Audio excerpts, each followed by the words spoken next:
marefu tiahari tranyety sambatra izay manana ny layray arosy mpitantanany ity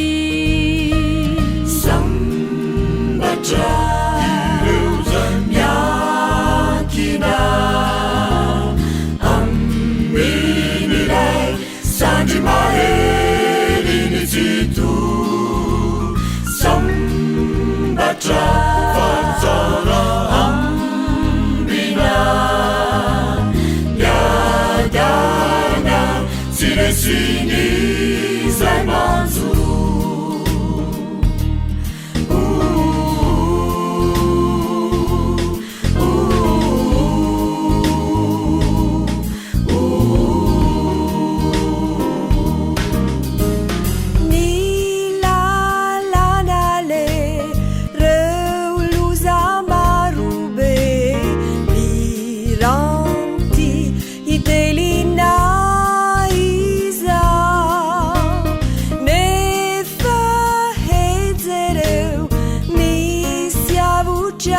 seu desejo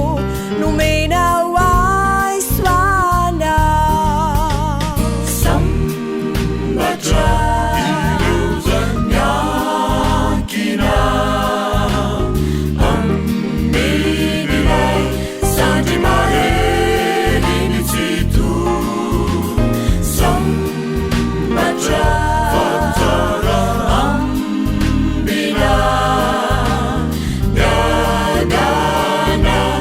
resini zay manjo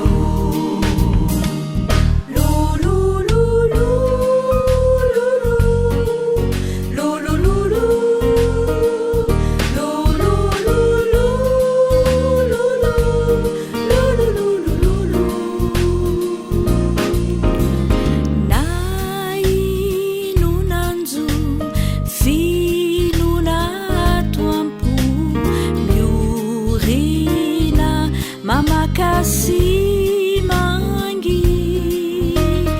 niha mechaka nienta mavesatra ewami nilai Jesu Kristi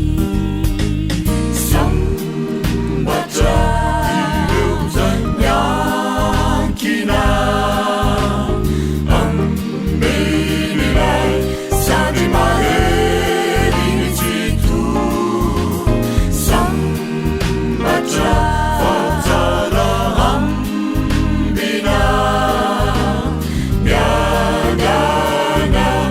resini zay manjo